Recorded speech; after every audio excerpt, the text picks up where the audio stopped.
Welcome back to another episode of Lost in the Woods. This is your boy, Dr. Jerid P. Woods. And when I say lost, I don't mean confused. I mean wandering, stepping off the straight road they told us was the only way and finding the trails that history, hip hop, and memory have been trying to show us. See, down here in Mississippi, the back roads will take you places the highways never could. Education, rhythm, and story, that's where we first started seeing the world sideways. That's what we're doing here, wandering through the archives, through the classroom, through friendship, and through time, and getting lost on purpose, because that's the only way you discover something worth teaching. I'm Jerid P. Woods. I'm Dr. Jerid P. Woods. I got to get used to that, y'all. And this is Lost in the Woods. Wherever you're listening, Spotify, Apple, Google, YouTube, whatever, wherever you're watching the visual, whatever, you know what I mean? Thank you for walking with your boy. And today we've got a special guest. We are joined by one Alan Wheat, an educator, historian, and cultural memory worker whose life has been shaped by the classrooms and crossroads of Mississippi. Alan previously served as Director of Education for the Mississippi Department of Archives and History, where he helped design programs that reimagine how we teach and remember the state's past. He now serves as the K-12 State Social Studies Director for the Mississippi Department of Education, guiding teachers and students across the state through the stories that built us. Alan also teaches modern history, right, Al? Are you teaching at Modern Texas A&M? US, yeah, modern US. Yes. So Al is also teaching modern U.S. As an adjunct professor at Texas A&M. And before leadership, Al spent 7 years in Mississippi public schools, right? Or is it more than 7? It was right at 7. Right at 7. That's the same amount of time I spent. We're gonna get into that. That's the same amount of time I spent. And Al is a proud graduate of the University of Southern Mississippi, where we first met, and then also a graduate of the I love Jackson State University, where he That's earned right. a master's degree as well. So Al, before we even jump in, we have a practice that my wife came up with called giving people their flowers. We don't have, the money just yet to give you what you ultimately deserve for the amount of service that you've put in. But for you, we have the digital flower of the wild blue iris. The one that grows at the edge of Mississippi's rivers and swamps, standing tall where land meets water. It doesn't need perfect soil to bloom. It finds its way in the mud and in the in-between. And that's your work. You've built a life out of those in-between places, between the archive, the classroom, and all of those other in-between places that Mississippi has, if we're being honest. But Al, how the hell are you doing, good brother? How's it hanging? How you feeling? I am great, man. We coming off a big win last night. USM is bowl eligible for the first time in several years, and we look like a team again. Life's good. Yes. Listen, life is good. Life is good. And this idea kind of came to me literally from me surprising you on campus. Al always invites me to everything all the time, all the places, all the time, everywhere. And I'm usually super busy. So yesterday I was like riding, I was on this golf cart because I wasn't supposed to actually be at homecoming, but I was just hanging. I had came to drop my wife off and she wanted to go to the parade. And so I was riding. I was like, yo, Al is like right over there, right? And so I was like, just drop me off right quick because we were trying to get ready to leave. And I was like, drop me off. Let me go holler at my homie. And I told Shucky, I told my son, I said, hey, I want you to record this. I'm going to surprise him. He's not even going to know I'm here. And then you did the really, really cool thing of like introducing me literally. You're the first person to introduce me on that campus as Dr. Jerid P. Woods. But literally right there on camera. And I was like, this deserves to be posted. And so when you bring up the fact that USM is currently winning, very good, very well. And I also would say, which is opposite to some of what I saw on the internet about a new coach coming in. But I'm glad that it is a positive thing. And it seems like the whole reception has turned positive to USM's wins. But we met right there on campus, literally right behind the footage. And, what were you thinking in general about college when you first came to USM's campus? Did you like have any idea that you would land where you are now? That you would see me at the end of the hallway when you came in the dorm room. Like, what were your initial thoughts about like even coming to that campus? So from kind of early into the 2000s, I started at USM same time Jerid did in 2005. And I knew USM. I'd followed the football program, and like a lot of people that grow up in South Mississippi, you kind of pick your school because of that. But it just so happened that USM was a really good journalism school, and that's what I initially started at USM was as a radio production major. Um, so once I found out that USM had a really good journalism school, it was a no-brainer. Yeah. My backup option was kind of always going to be teaching. That's what I had in my back pocket. But especially once I started nailing some scholarships down and that kind of thing, it was a no-brainer to make my way to USM. Yeah, yeah, yeah. And I had the absolute complete opposite trajectory there, Al. I quit playing football, I think right at 10th grade, and pretty much didn't watch it again until maybe 2 years after Kaepernick. Um, Maybe 2 years after Kaepernick kneels, right? So that wasn't Uh-huh. why I ended up at USM. And why I actually ended up at USM is because I got extremely drunk on I think it was homecoming, and I was supposed to be Mr. Natchez High School. And I ended up at the hospital, and my mom was like, "You need to go to a school that's close, so that I can kind of help you." Did you know that? Did you know that's how I got there? No, Yeah, yeah. That's why I thought this would be absolutely. pretty funny. I said you probably. I was like, Al probably thinks that I always want to go to Southern Miss. I was supposed to go to Texas Southern, right? Oh, okay. So yeah, I wanted to go to Texas Southern. Had a full band ride. I also had the ACT score. They needed 25 on the ACT, and so I was ready to head to Texas Southern, but I got in that trouble, and it was kind of like Fresh Prince. I got in one little. My mom got scared. And she was like, "Yo, you going to Southern Miss?" And I was like, "That's not going to stop me from getting in trouble." You know what I mean? I was No, like, no, it did not. I was like, that is not going to stop me at all. You know what I mean? So I had a different trajectory, and I think like when I first came, I was like, I want to like rebel, like I want to like blacken up the space, was like my thing, Yeah. right? And not even, I want to be honest, not even with like more of the positive characteristics of blackening up the space. I was like, I want to destroy. I was like, I want to like mess up some shit. You know what I'm saying? And I gave it a good run, but You I definitely rem did. yeah, I was like, but I remember none of y'all were what I expected. You know what I mean? Not even like Yeah. no one in that dorm room was what I expected. And so it was, I just couldn't do anything like negative in there, at least I thought I did. And I tried not to, right? Because I was just like, these are just some awesome guys. What were you thinking because I think were you the first person in the suite? It was either me or it was Dakota, one or Yeah. the other. And just from there, it was just a cast of characters. Um, you had Jerid, this just unapologetically black kid from Natchez. You've Yeah. got me from the grand metropolis of Poplarville. Hmm. You've got Jared's roommate, who was the whitest human being any of us had ever met at that point in time.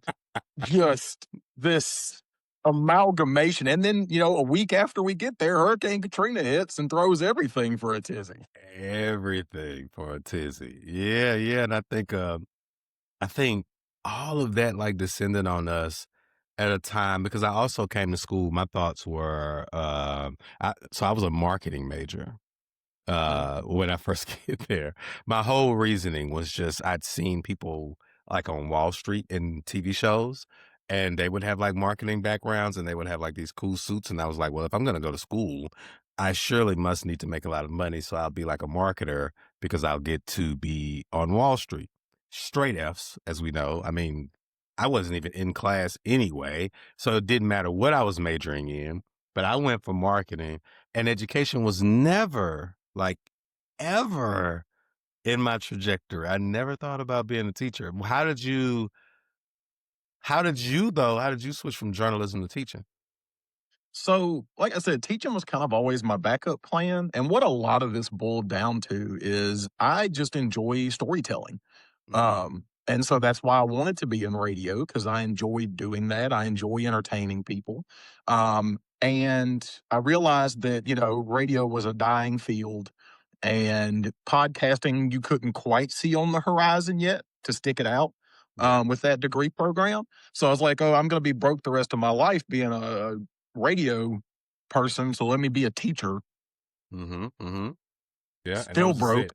Um, still broke. But it was it was one of those things where I was like, okay, what do I want to teach? If I'm enjoying this storytelling thing, what Was it medium like lets you do also, that? was it like you're gonna be a little bit less broke? For me, because when I switched into Yes. teaching, yeah, because it was like I was broke, but like teachers made a little bit more money. So it's eh, like the class structure here is just insane, right? I was a Mhm. banker Yep. before I became a teacher. And I wasn't just a teller, I was in the office and I was making $24,000. Jeez. So yes.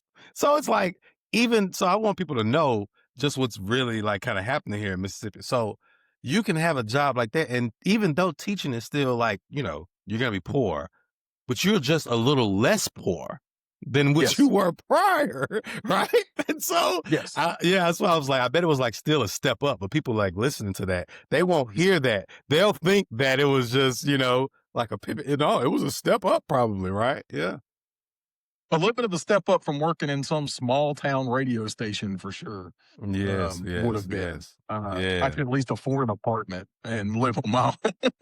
Word, word. So when does it kind of because I think well, let me ask you this though. Okay. So I go from, because I think everybody there, like when you're announcing me is Jerid P. Woods. I think it's even cool, Dr. Jerid P. Woods, that you actually said Dr. Jerid P. Woulda, which I think is even cooler because it's like all of the facets that it took to kind of get me where I am.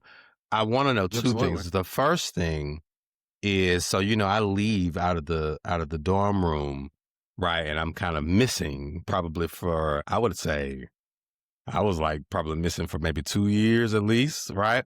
And then I all of a Mhm. sudden, it might be 3 or 4, but I all of a sudden start kind of like, getting back in the swing of things. And of course I know it's the entry of my wife in my life, right? Where I start kind of getting things back in the swing of things. But I finished my degree plan out as a literature major, right? Then I Mhm. emerged as kind of this teacher. What is it like seeing that, right? Knowing the ins and outs, like you said, of Dr. Jerid P. Woulda, right? And seeing me get to just the teaching portion. So not a black man reading, but okay, Jared's teaching now. What are you kind of thinking when you see that? Because I think you have a very interesting, like, vantage point.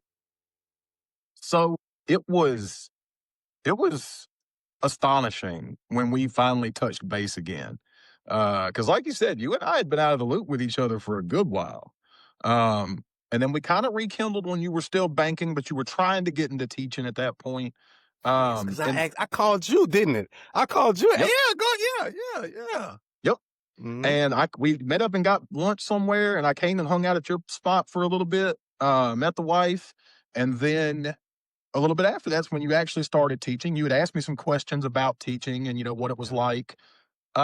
And it was very cool to me to see where you ended up teaching at Hattiesburg, because I knew what you were going to mean to those kids for two reasons. One, Yeah. uh, I teaching in Macomb for most of my career, very similar demographics.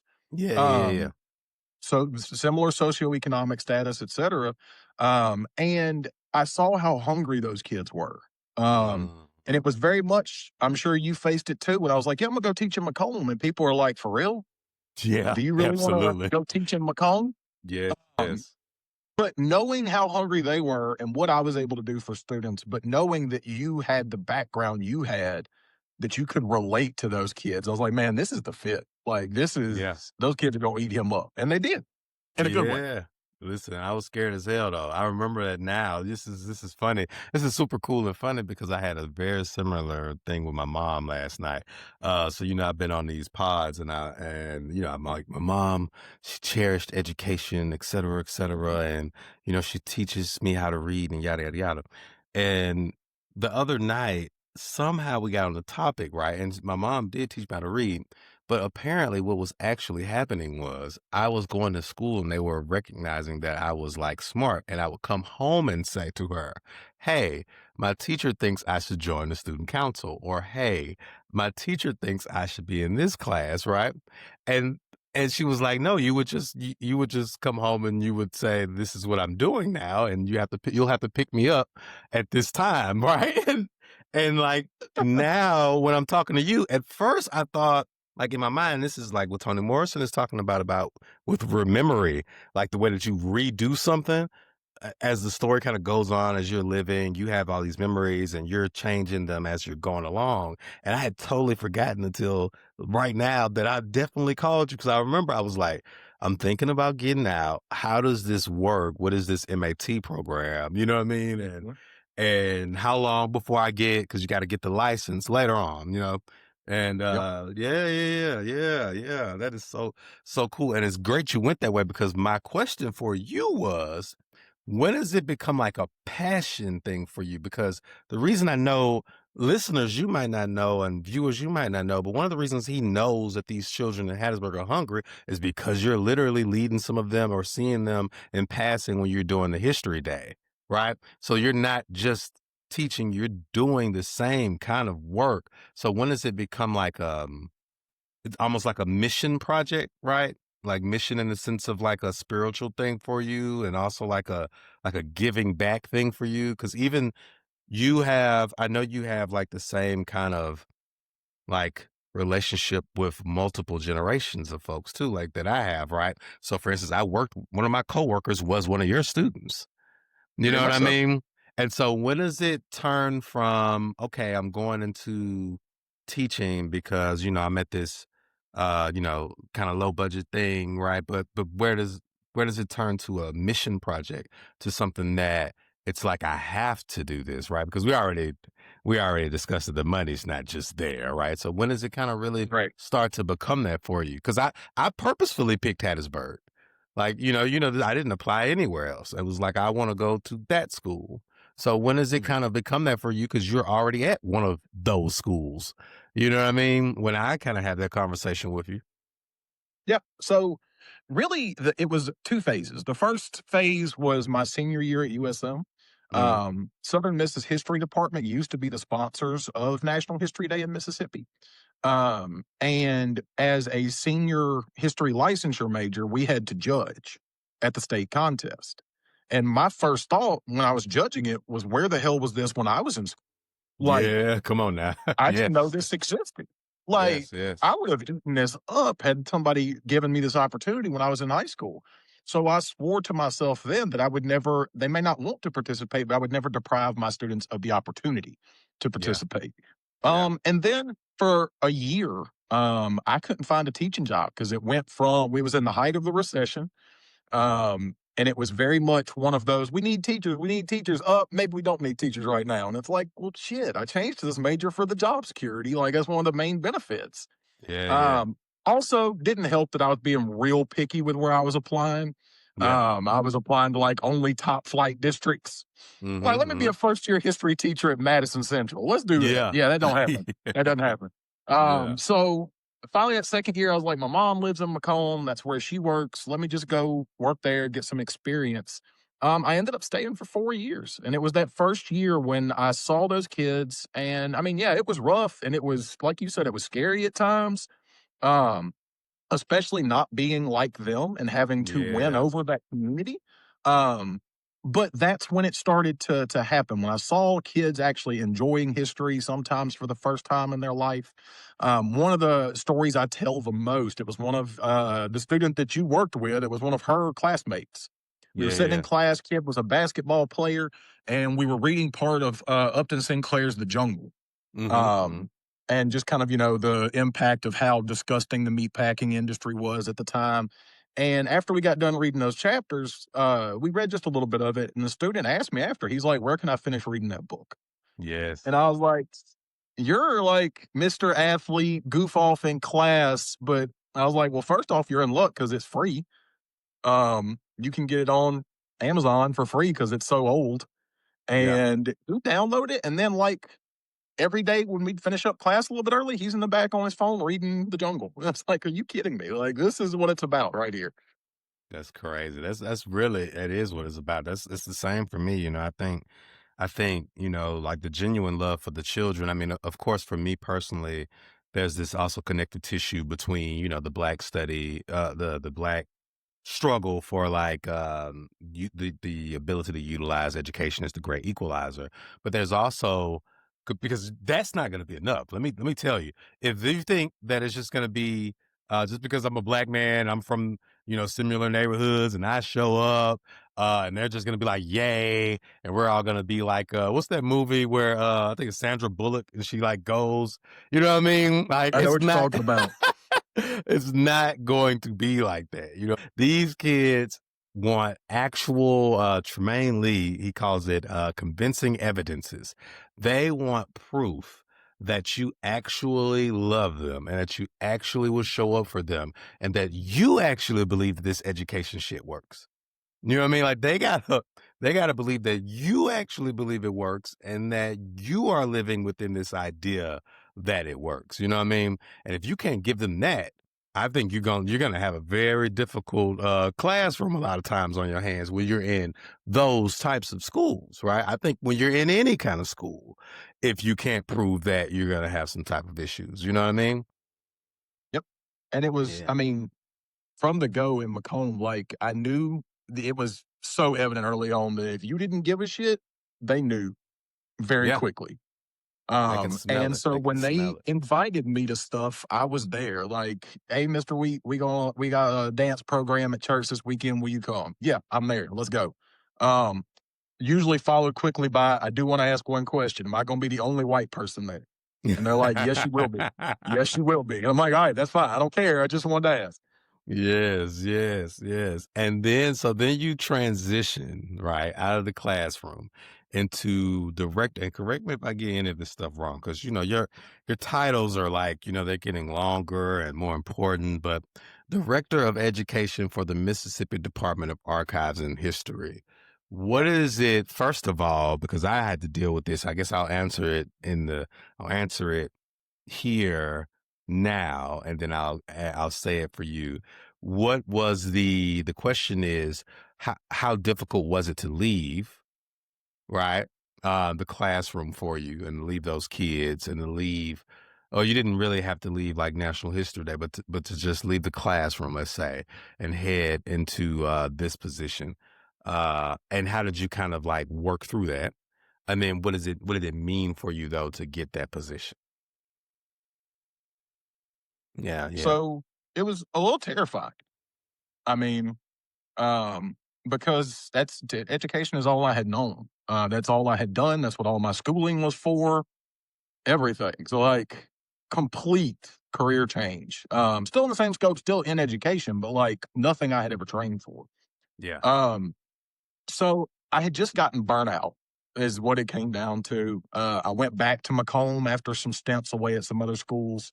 Ended up in a middle school, and I am not a middle school teacher. I ain't Yeah. out for it.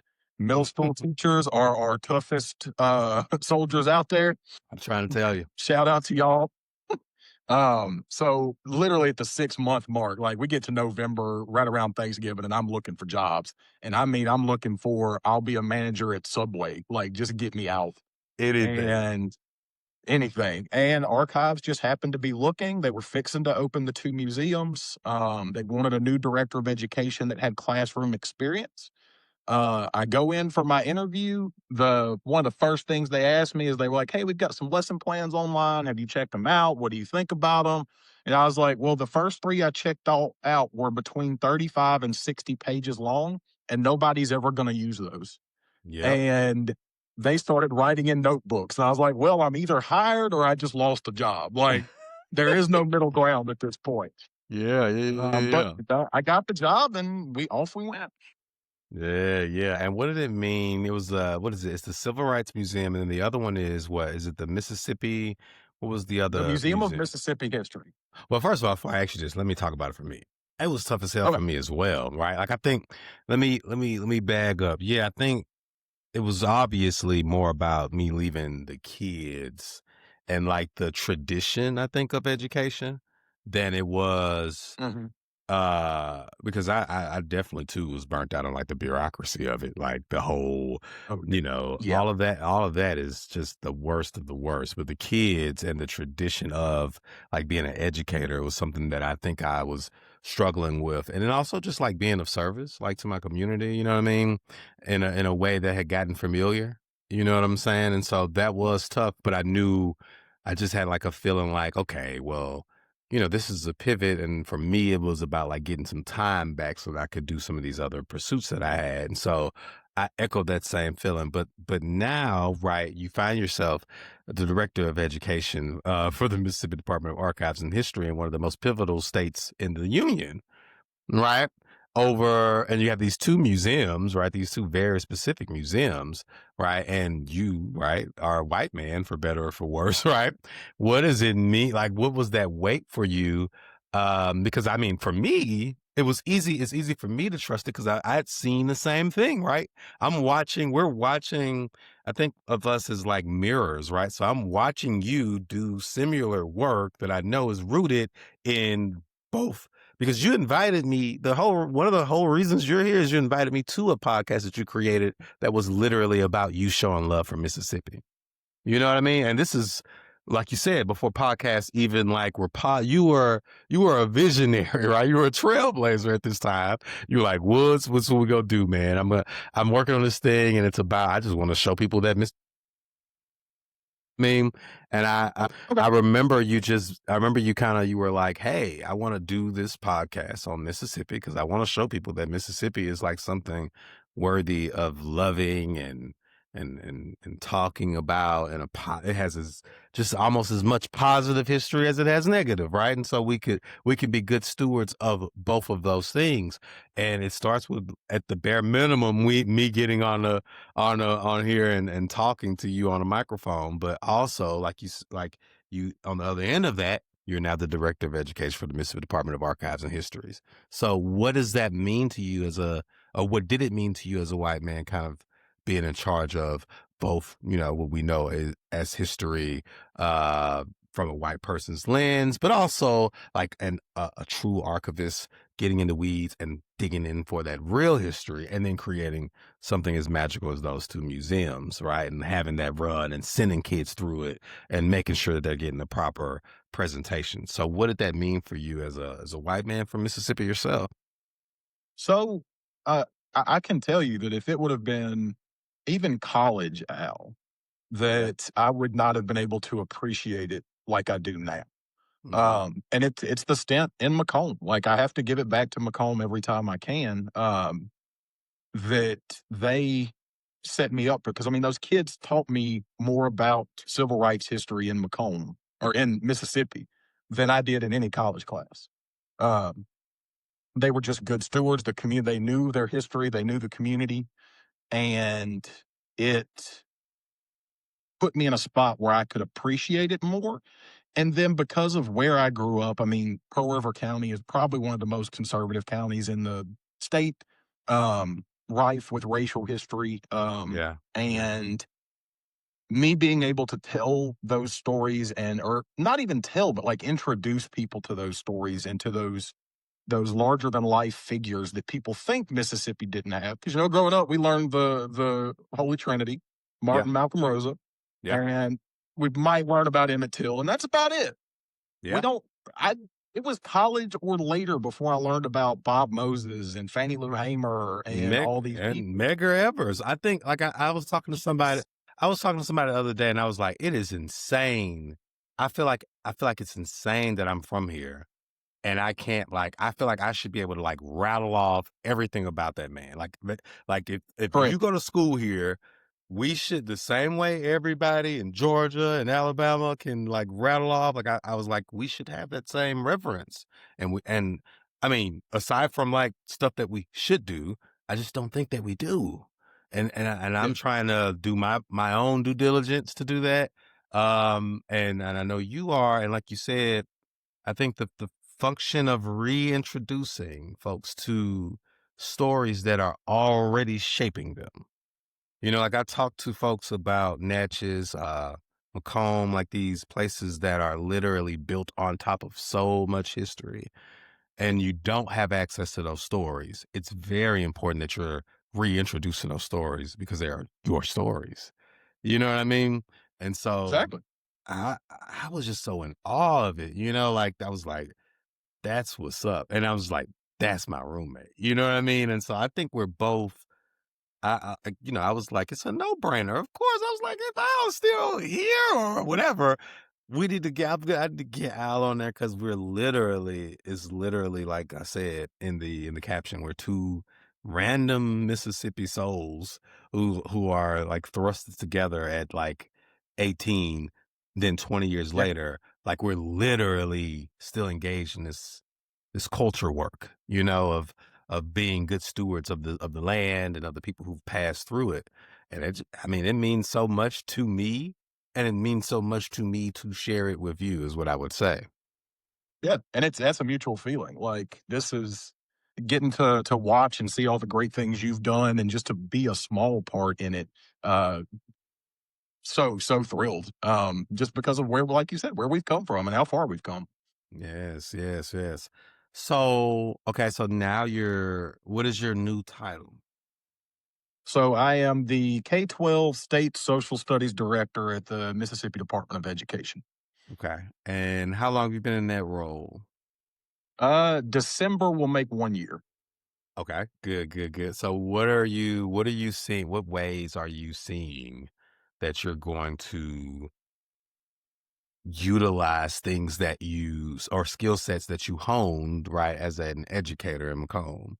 Because I always think about, like, now I've overcome enough obstacles to know that, like, most times there's gonna be like a lesson and an opportunity for something that comes from out of my past to lend Mhm. itself to where I am now, right?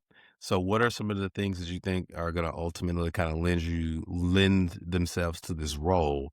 And where do you see and in what ways do you see this will allow you to love on your state and the people within it again and more and better? You know what I mean? So one thing that even when I was interviewing, I told my now supervisor, the one of the things that I would love to do eventually, and I haven't been there a year yet, so I'm not shaking the foundation Exactly. too much just yet.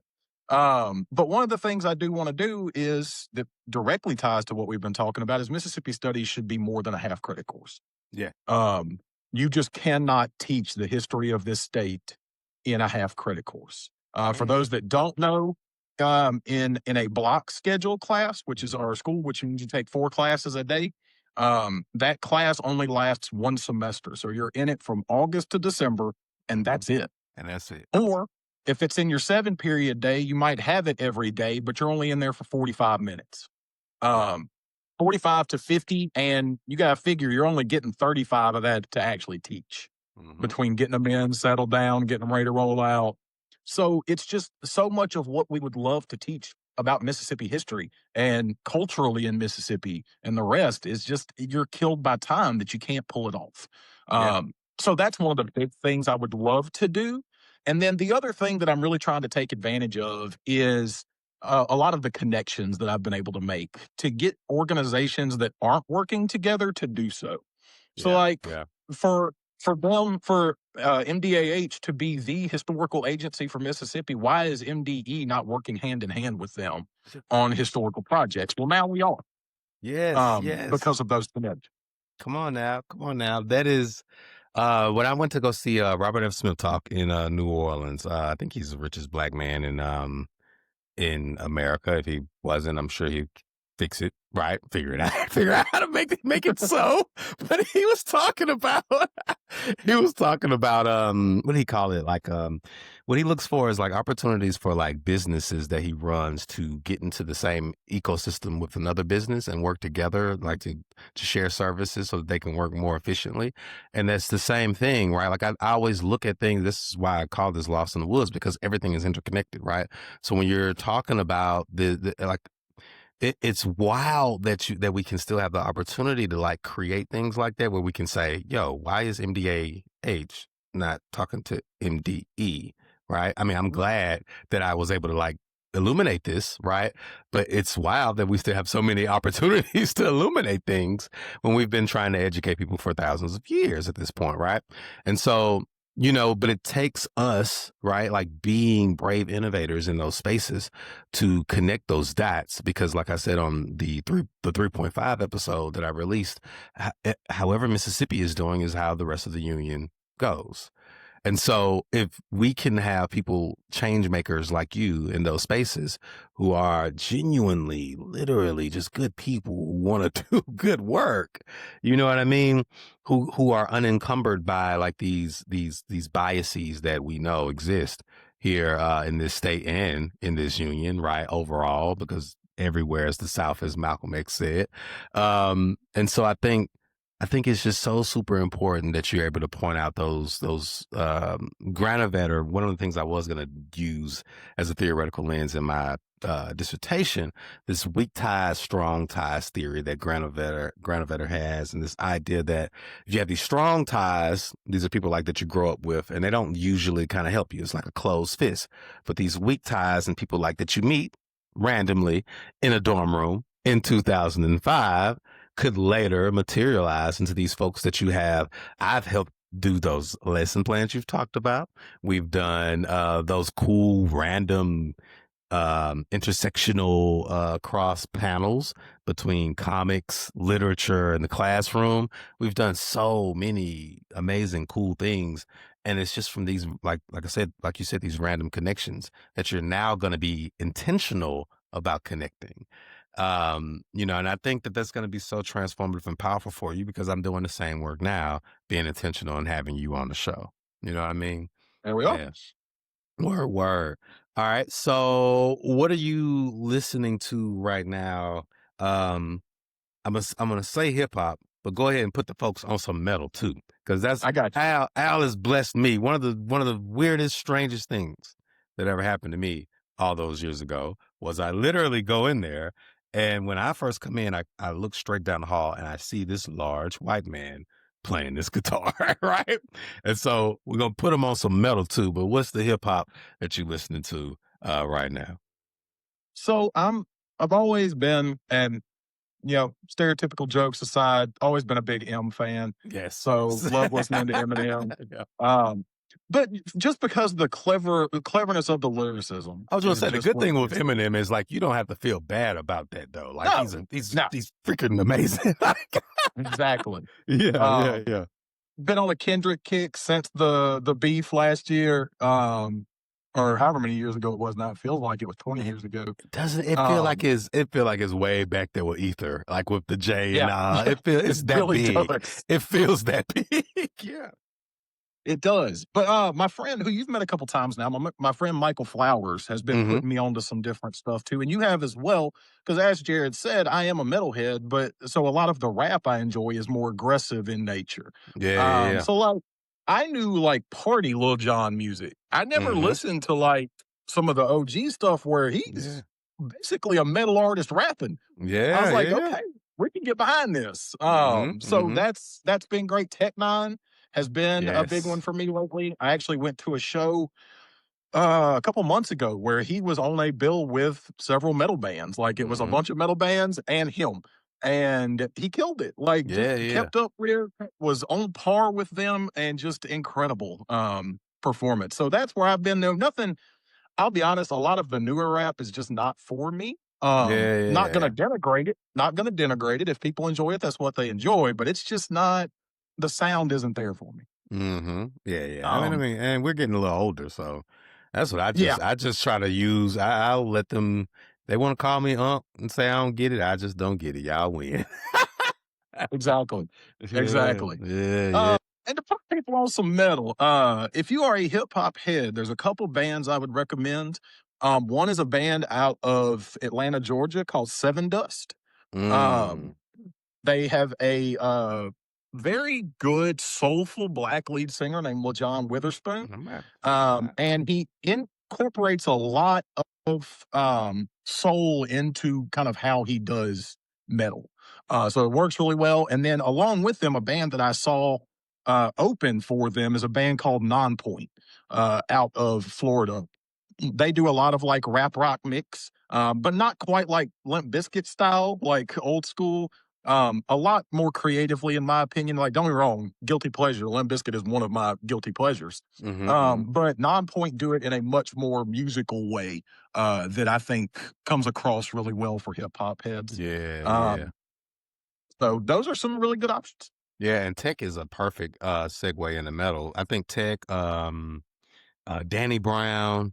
So Tech Nine is like a part of like this sound in rap called horrorcore, which utilizes a Yeah. whole lot of metal like elements, right? So yeah, Tech, Danny Brown, even like some people that they're doing like some fusion style type of stuff. Like I think my son's been listening to Denzel Curry, but it has like that aggressive sound to it. So yeah, yeah, yeah. Okay. What about film or movie? Which one has been living really intently in your head? So honestly, and this goes back to us being old and hitting unk status, I guess. Yeah, I've been like rewatching a lot of stuff lately. yeah, Going back to classics that really impacted me. We were just talking the other day, me and some of our mutual friends from USM, just how good Inglorious Bastards was. yeah, And yeah. how just impactful. Like, obviously, it's a historical fiction, but man, they get so much right, and it's just such a compelling movie that it's a really good one. There hasn't been a whole lot to come out lately that's caught my interest, to be completely honest. I know there's been some great movies that come out, but I'm usually a big comedy fan, and I just haven't been, Have you you watched know. Sinners? Have you watched Sinners yet? So I watched it on a plane. But if you know me, if anybody knows me, I am deathly afraid of flying. Yes, So yes. I have Mm-hmm. prescription anxiety meds. So it didn't get Mm-hmm. the fair justice it got. I need Mm-hmm. to watch it again. Watch it Because again. Watch I it was out of again. my mind Watch it when I was again, because watching. that's how I was the first time I watched it too. I had like me and my wife like watched it in passing in a way that we shouldn't have, but we watched it, and yes, but then we had to watch it again in the proper way, and I liked it much better that time. So I think yeah, give it another spin. What about TV shows? What are you on? So haven't honestly, as I've gotten older, this will make me actually sound a little younger. So I'll be hip for the churins. Been I watch a streaming lot of some? YouTube these Oh, days, a lot man. of YouTube. I watch a Wow, lot of YouTube. I think you Some of just it's told me just that like recently. somebody like it's just stuff like a lot of behind the scenes stuff or history stuff, but then at the same time they'll do cool stuff. They're like, "Hey, here are 10 bosses from God of War that you didn't find the first time you played the Oh, game." yeah. So I'll watch a lot of videos like If that. But does what that if is that does that count as watching YouTube? Because I watch a ton of those videos. I think it Those, does. I yeah, think it does. those I watch. I've watched hours of video game videos on YouTube. Like, But yes, yes. also I don't know if you've ever heard of Good Mythical Morning. I watch a good Hmm. bit of that. Just a really funny show. Two friends that started. I mean, not different than what you and me are sitting here bullshitting doing.